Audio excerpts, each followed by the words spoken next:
Every single week I do the same process, and this has saved me thousands of dollars on food. So I'm going to show you a rundown, just a basic rundown of how I do that every single week, what exactly the steps are, how long it takes, and how you might be able to implement this in your home too to save money on groceries. Plus, I have a few recipes for you too, some meal prep that can go in the freezer, and some really simple recipes. So let's get started. Very first thing that you have to do is you have to organize.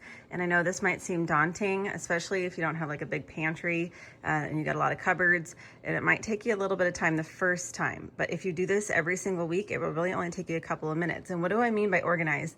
So I mean, look at everything that you have, throw out the things that are completely expired, stale, things that you cannot use, you cannot, salvage in any way. And then maybe transfer some of the things that are open to containers so you can see them better. But that is not a must. Just make sure that you clear all the things that you can't use, and then just kind of tidy it so that way you can see more clearly what you have. And it doesn't have to look all neat and tidy necessarily, but as long as you know it's in there, that's the most important part. So just organizing is the very first step. And you're gonna do the same thing in your freezer and your refrigerator, and you're just gonna do your best to kind of get it semi-organized. Again, it doesn't have to look perfect. You just have to make sure that you look through all of your containers and just get rid of anything that you absolutely cannot use, and then just kind of tidy it a little bit the best that you can. Now that everything is tidy, you are gonna get a piece of paper, a notebook, something that you can write things down on, and you're going to take inventory. This is probably the hardest part of all of this because it does take a lot of time to start. But once you've got it started, it doesn't take more than about 10 to 20 minutes or so, depending on how much you have on hand. Because every week, if you keep up on it, you're going to only have to change a few things, and then it'll, jog your memory and remind you what you do have on hand. Now, the reason why we're going to take inventory is not just because we want to see all the things that we have on hand, but we want to be able to understand, wow, I can make a lot of things with what I already have. And that's the idea. That's how we save a lot of money, is that we don't go just planning meal plans with food that we want to eat. We're going to look at what we have and say, what can I make with what I have?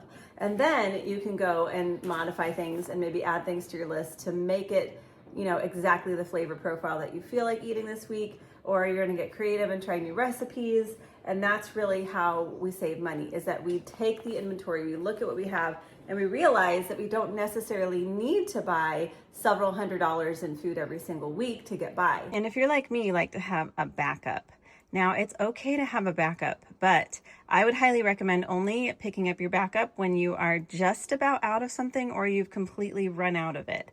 So you've, really turned the container upside down, you barely have a tiny bit left. That's when you're going to go and get your barbecue sauce that week. You're not going to have a stockpile of, 10 of each item because you're not sure if you have it on hand. You'd hate to run out because you've written your inventory. So that you don't need to stock several salsas or pasta sauce or pastas because you already know that you have one on backup or that you already have plenty on hand. Now, once you've written your inventory, you're going to start creating meals in your little meal planner or your calendar just with the things that you have on hand. So if you have bread and cheese, maybe you can make grilled cheese one night. And if you don't have tomato soup, you can either add that to your grocery list if that's what you'd like to serve it with, or maybe it's French fries or something like that, or you can look in your pantry and see if maybe you can make that from scratch. So do you have, fresh tomatoes, onions, garlic? Can you make that tomato soup from scratch? So you're just gonna kind of think outside the box, see what you can substitute.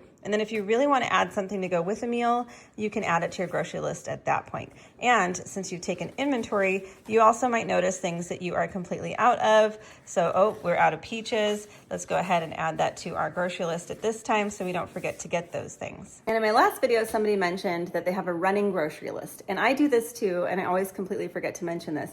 Mine is on my smart device. I just ask it to add things to my shopping list as we run out, so that way I can double check that shopping list and get that on my meal planner, so that way it's there and I know what I'm getting every single week. So if you need to put it on your refrigerator so the whole family knows, if you've got a smart device, you can just start a shopping list on your smart device and everybody in the household can add their requests and things like that. So then you can double check and make sure you're getting everything. Because the idea is to make a list and stick to the list and not to buy anything that's not on the list. Now, the exception for that rule is if you like to do clearance shopping, which also saves me thousands of dollars. I like to keep about $10 in the budget every single week for clearance shopping. So if I find something that's just a few cents, or it's on sale for $1, then I'll grab a few, and I won't overbuy. I'll just buy enough for us to use before it goes bad. And so adding that to my stockpile every single week, even if it's just one item, really adds up and helps add to my inventory so I don't have to pay full price on any given week on things that we actually need. And now this is an example of, what my grocery list looks like after I've shopped and my meal plan. And so you can see that I write down the meals for every single day. Plus, if I know what I'm doing for breakfast or lunch, I'll make sure that's written down up here. And so I already know. So if I see that avocados are on sale and, I'm like, ooh, avocados sound good, I can double check what I'm having and see if avocados would pair well with anything on my meal plan. If they don't, I won't get them. And that's another big thing, is that I'm reducing my food waste because I'm not just buying things just because they're on sale, just because they sound good. I'm making sure that I can actually use it before it goes bad. That being said, we've all made the mistake of buying, a bag of spinach with good intentions and then not using it. That's where the freezer comes in handy. So I'll just see, I have a bag of spinach right here. I didn't want it to go bad, so I threw it in there. I didn't blanch it. I didn't do extra work. I just threw it in my freezer. And this is great to add to smoothies or soups or pasta dishes, just like this. So that's a big way that I reduce our food waste and save thousands of dollars, is I really rely on my freezer, because I have not got the hang of canning or anything like that. And I frankly don't have a lot of time to do all these extra things, because I do make a lot of things from scratch. So I really don't have, all the time to do all of these extra things, blanching things, chopping necessarily. So I might just throw in my garlic whole, or maybe I'll process my garlic in a food processor and then put it in ice cube trays and just get it in the freezer. So these are just little things like whole tomatoes, or even tofu or cooked meats. All of these things can be thrown in the freezer. So now I'm going to take you with me to the grocery store. We're going to pick up some groceries from my list, and then I'm going to show you several recipes, and a couple of them are freezer meals too. So hopefully you can get some ideas on some new ways to kind of avoid takeout by keeping some meals in your freezer as well, things that you've either made from scratch or convenience meals you've picked up. So let's go. $2.27 for blackberries. That's a good deal. And that's a good deal on mushrooms, $1.39. $1.39 each. Okay, got some mushrooms. Cucumber, 57 cents. Here we go. Blueberries, $3.19. Baby carrots are only 79 cents. Okay. Baby carrots. Iceberg, $1.77. Get $2.76. I didn't even know they had bok choy here. I didn't even cook with that. Spinach, $1.29. Mini bell peppers. Make sure they're fresh though. Tomatoes, 65 cents a pound. Good deal. Ooh, look how red. Okay. There we go. $1.07 a pound for red onion for chickpea salad. Oh, I need some condiments. Let's get the ranch, $1.95. And then I need French dressing. Do they have that here? Oh, California style French. What does that mean? Okay, and I do need ketchup, $2.25. $1.25 for barbecue sauce. So I should get two, because we do like it a lot, and that's a good price. It's nearly like 50 cents off. No, more than 50 cents off. 54 cents off.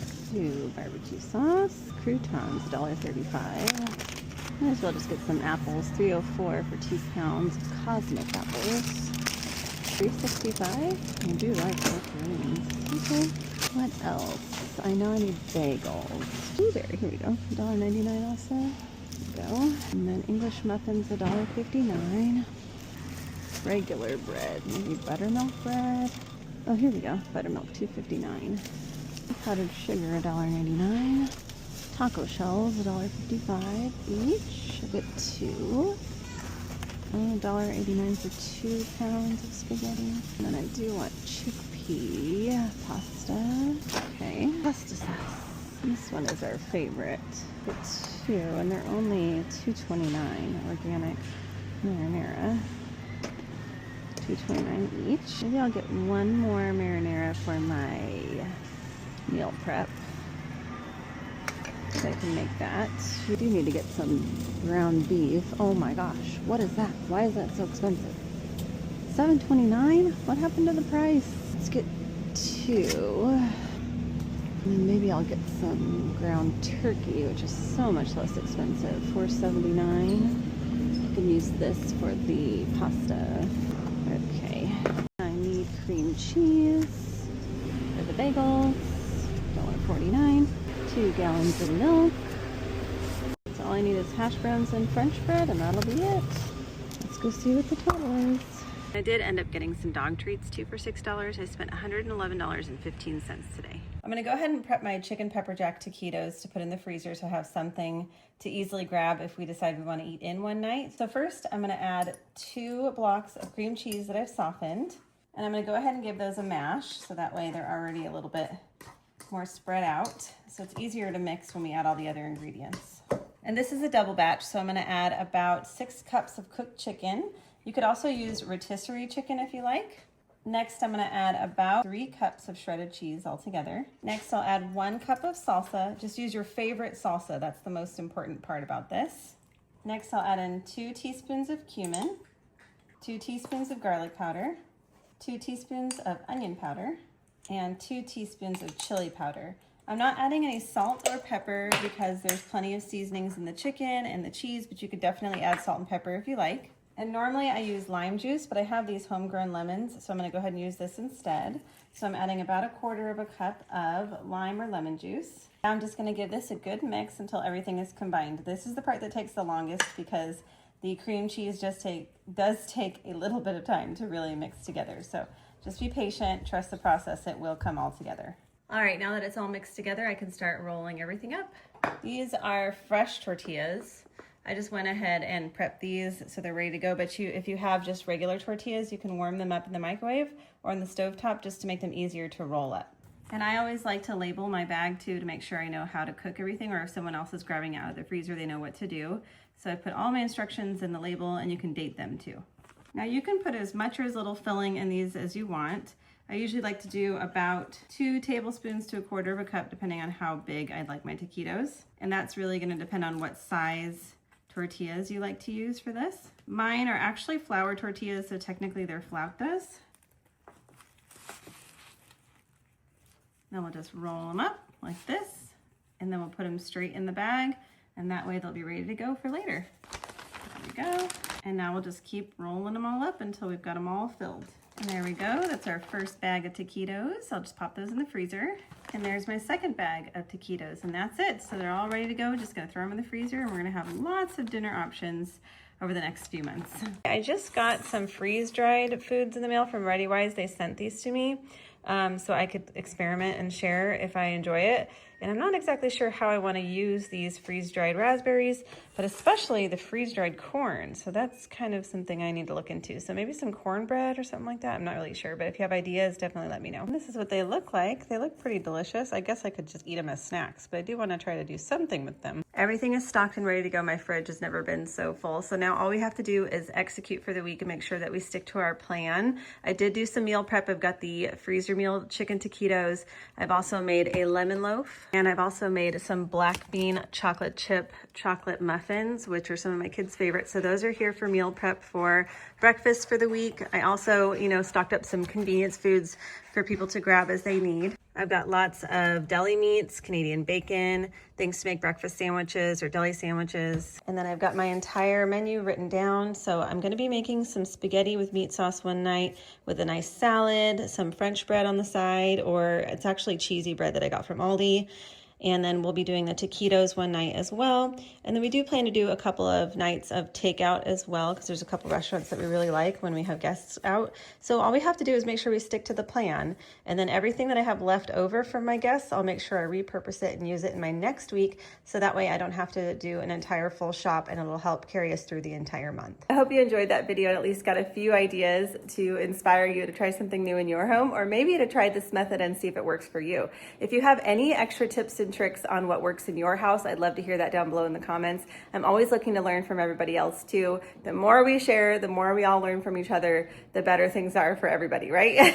So be sure to share those down below in the comments. And YouTube thinks that you'd like to watch another video. So if you have time, watch it, enjoy it, and I'll see you in the next one. Bye.